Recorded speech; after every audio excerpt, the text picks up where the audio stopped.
नमस्कार दोस्तों। आइए आज और कुछ मैथ से संबंधित क्वेश्चन को डिस्कस करते हैं। पहला क्वेश्चन है, वैदिक साहित्य में वर्णित भारत की भौगोलिक विशेषताओं का वर्णन कीजिए।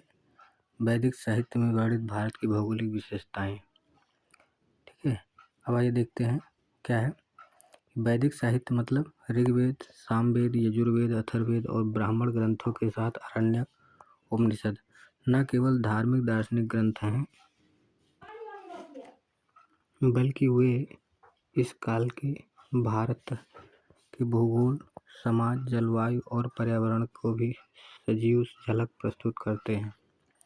इन ग्रंथों में वर्णित भौगोलिक विशेषताएं हमें प्राचीन भारत के प्राकृतिक परिवेश की स्पष्ट रूपरेखा प्रदान करती हैं। इसमें पहला है भौगोलिक विस्तार।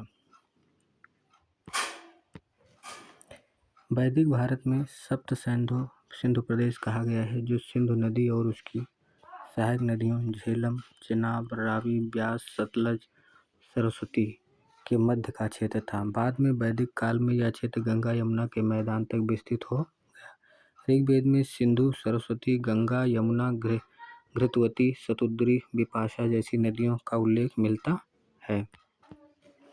नदियों का महत्व, दूसरा पॉइंट। नदियाँ वैदिक जीवन का केंद्र थीं। इन्हें नदी नाम माता यानी सरस्वती कहा गया है। सिंधु को शक्तिशाली, व्यापक और पवित्र नदियों के रूप में वर्णित किया गया है। नदियाँ न केवल जल स्रोत थीं, बल्कि कृषि, व्यापार और धार्मिक कर्मकांडों के आधार भी थीं।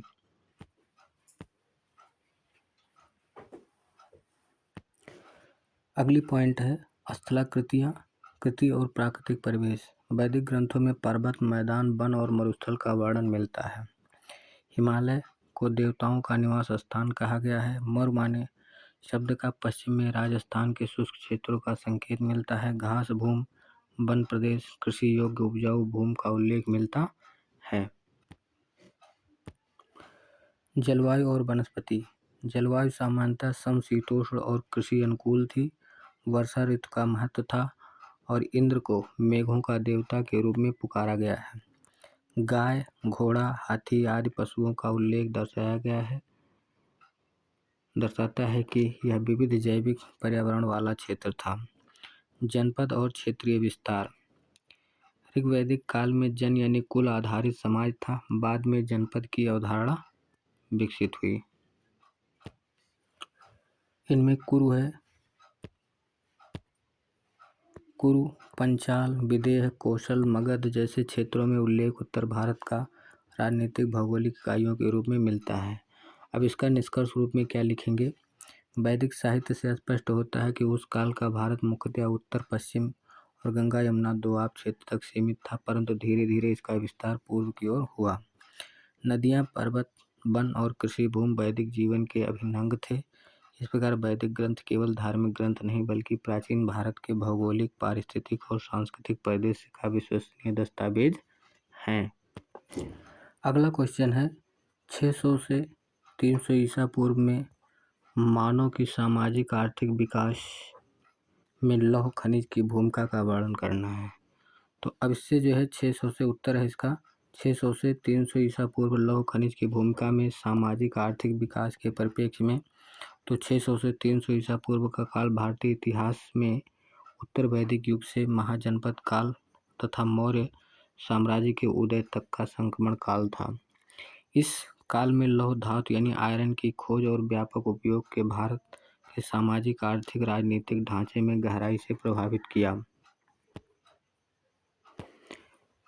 लौह धातु का प्रसार लगभग 1000 ईसा पूर्व के बाद लौह धातु का उपयोग प्रारंभ में हुआ, किंतु 600 ईसा पूर्व के बाद इसका व्यापक प्रसार गंगा घाटी, बिहार, मध्य भारत और दक्कन क्षेत्र में हुआ।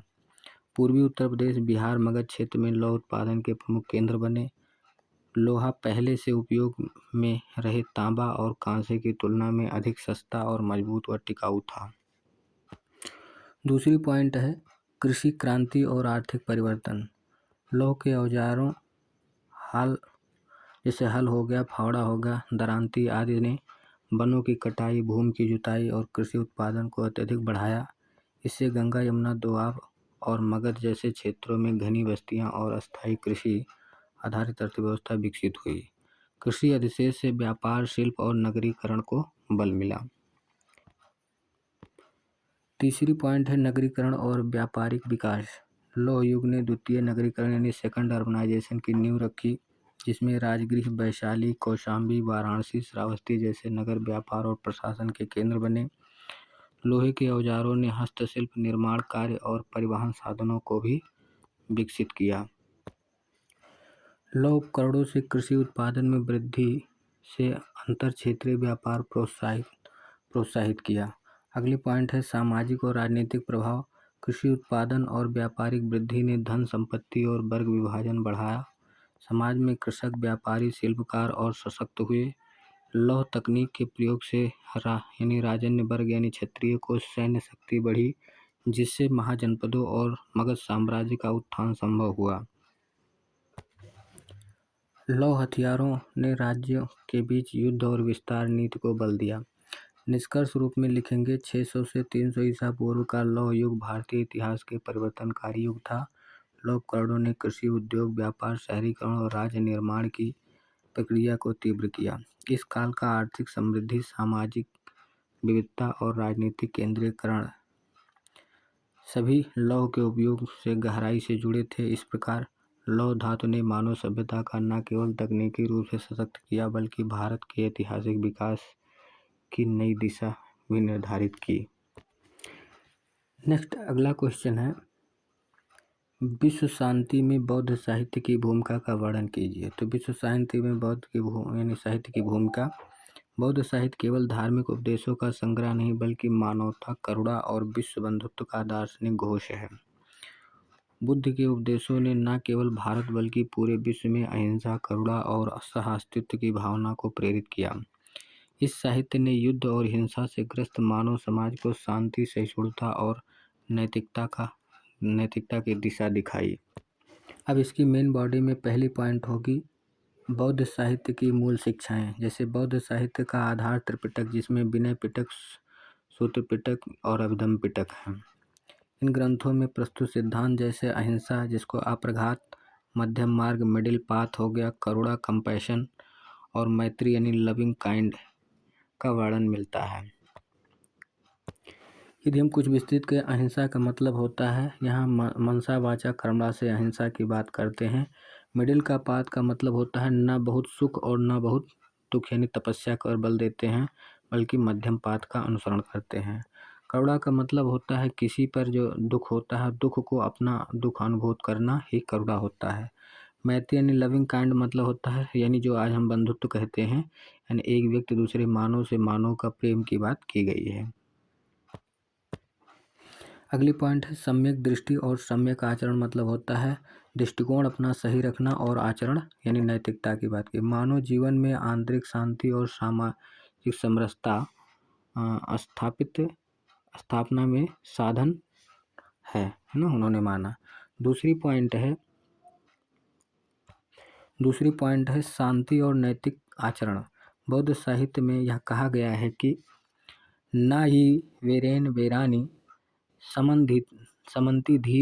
समन्तिध कुदाचनम, अर्थात बैर से बैर कभी शांत नहीं होता है, केवल प्रेम से शांत होता है। इस बात पर बल दिया गया है, मतलब बैर से बैर कभी शांत नहीं होता है, केवल प्रेम से शांत होता है। यह दृष्टिकोण हिंसा के प्रतिकार के बजाय क्षमा और सहिष्णुता को महत्व देता है। इस प्रकार बौद्ध ग्रंथों में व्यक्तिगत, सामाजिक और अंतर्राष्ट्रीय शांति के लिए अहिंसा और नैतिकता की नींव रखी है। अगली पॉइंट है तीसरी, वैश्विक एकता और बंधुत्व। बौद्ध साहित्य में बहुजन हिताय बहुजन सुखाय का संदेश दिया है, अर्थात समस्त मानवता के कल्याण के लिए कार्य करना। बुद्ध के 4 आर्य सत्य और अष्टांगिक मार्ग ने व्यक्ति को लालच, घृणा और अज्ञान से मुक्ति की राह बताई है। इन सिद्धांतों ने विश्व स्तर पर समानता, सहयोग और सद्भावना की भावना को जन्म दिया। चौथी पॉइंट है आधुनिक विश्व पर प्रभाव। अशोक के अभिलेखों में वर्णित धम्म नीति ने राज्य की नीतियों को भी में भी शांति, सहिष्णुता और करुणा का समावेश किया। आधुनिक युग में महात्मा गांधी, नेल्सन मंडेला, दलाई लामा जैसे नेताओं ने बौद्ध विचारों से प्रेरणा लेकर अहिंसक संघर्ष और विश्व शांति की दिशा में कार्य किया। संयुक्त राष्ट्र ने बौद्ध शिक्षाओं से प्रेरित होकर विसेक डे को विश्व शांति दिवस के रूप में मान्यता दी है। निष्कर्ष रूप में लिख सकते हैं, बौद्ध साहित्य ने मानवता को यह सिखाया कि सच्ची शांति बाहरी युद्ध की समाप्ति नहीं बल्कि मन की अशांति का अंत है। इसकी शिक्षाएं आज भी वैमनस्य, धार्मिक कट्टरता और हिंसा से जूझते विश्व के लिए प्रासंगिक हैं। इस प्रकार बौद्ध साहित्य ने विश्व शांति की सार्वभौमिक, नैतिक और आध्यात्मिक नींव प्रदान की, जो आज भी मानव सभ्यता के लिए मार्गदर्शक है।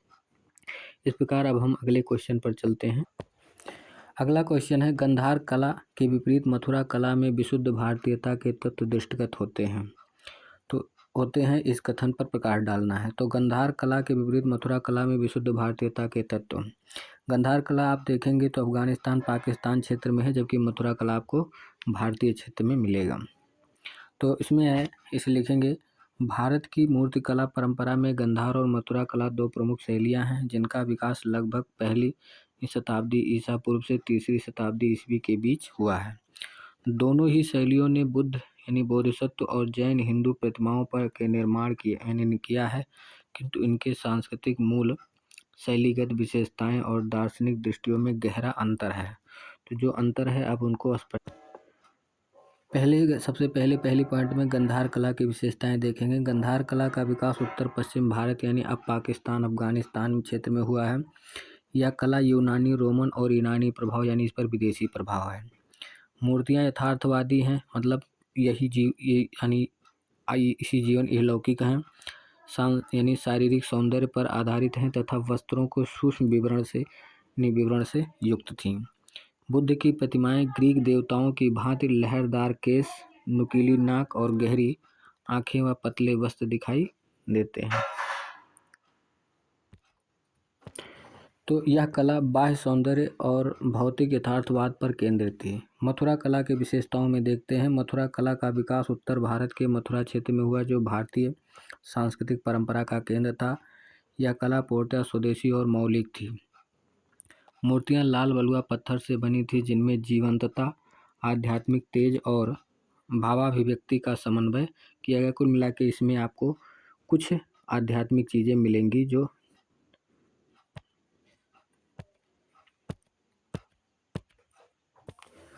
जो कुछ देवी देवताओं से संबंधित यानी पारलौकिक चीज़ों से जोड़कर दिया गया है। बुद्ध की मूर्तियां में शारीरिक आकर्षण के बजाय आध्यात्मिक शांति, करुणा और अंतर्मुखी भाव झलकते हैं।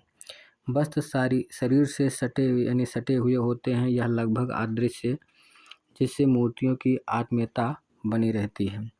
इसके अतिरिक्त मथुरा में वैष्णव हैं, शैव हैं, जैन प्रतिमाओं का भी निर्माण हुआ, जो भारतीय धार्मिक बहुलता का प्रमाण है। अगली पॉइंट है विशुद्ध भारतीय तत्व। मथुरा कला में भारतीय धर्म, दर्शन यानी सौंदर्य बोध और जीवन दृष्टि का गहरा प्रभाव है। यहाँ की कला ने देवत्व और मानवीयता का समन्वय किया है, मतलब वहाँ अलौकिक और पारलौकिक दोनों समन्वय किया गया है। आकृतियाँ न तो पश्चिमी सौंदर्य के अनुकरण में थी और न ही भौतिक यथार्थ पर केंद्रित, बल्कि अंतर्मन की शांति और आत्मज्ञान की प्रतीक थी। यह कला भारतीय आध्यात्मिकता भाव प्रवणता और प्रतीकवाद की सच्ची अभिव्यक्ति थी। अब तुलनात्मक अध्ययन देखते हैं। तुलनात्मक सार ये है कि तत्व हो गया गंधार कला और मथुरा कला। जैसे प्रभाव देखा जाए तो गंधार कला में यूनानी, रोमन प्रभाव है, यही मथुरा में पूर्णतः भारतीय है। माध्यम देखा जाए तो ये ग्रेट शिस्ट पत्थर का प्रयोग किया गया है, यहाँ लाल बलुआ पत्थर का प्रयोग किया गया। विषय क्या था, यहाँ यथार्थवादी और भौतिक था, यहाँ पर आध्यात्मिक और भावनात्मक है। बुद्ध की छवि यहाँ ग्रीक देवताओं जैसी है, यहाँ भारतीय संत जैसी है। वस्त्र जो है यहाँ मोटे यानी लहरदार थे और यहाँ पतले और पारदर्शी है मथुरा कला में। केंद्र जो है यहाँ पेशावर और तक्षशिला है, यहाँ मथुरा और सारनाथ मिलते हैं। अब निष्कर्ष के रूप में क्या लिखेंगे, आइए देखते हैं। निष्कर्ष में गंधार कला जहाँ बाह्य सौंदर्य और यथार्थवादी दृष्टि का प्रतीक थी, वहीं मथुरा कला आंतरिक शांति, भारतीय धर्म यानी धार्मिकता और आध्यात्मिक सौंदर्य की। मथुरा कला ने भारतीय मूर्तिकला को उसकी मौलिक पहचान दी, जिससे आगे चलकर गुप्तकालीन बौद्ध व ब्राह्मणिक मूर्ति कला के उत्कर्ष का मार्ग प्रशस्त किया। अतः कथन को पूर्ण सत्य है, यानी जो कहा गया है यह कथन पूर्णतः सत्य है कि मथुरा कला में विशुद्ध भारतीयता के तत्व स्पष्ट रूप से दृष्टिगोचर होते हैं। इसी तरह से हम आगे वीडियो लाते रहेंगे। ध्यान से सुनने के लिए आप सभी का बहुत बहुत धन्यवाद। कुछ कमी अगर आपको दिखाई दे तो आप कमेंट बॉक्स में उसको सूचित करें, जिससे मैं आगे सुधार सकूं और आपके लिए अच्छा से अच्छा कंटेंट भी उपलब्ध करता रहूं। बहुत बहुत धन्यवाद आप सबको।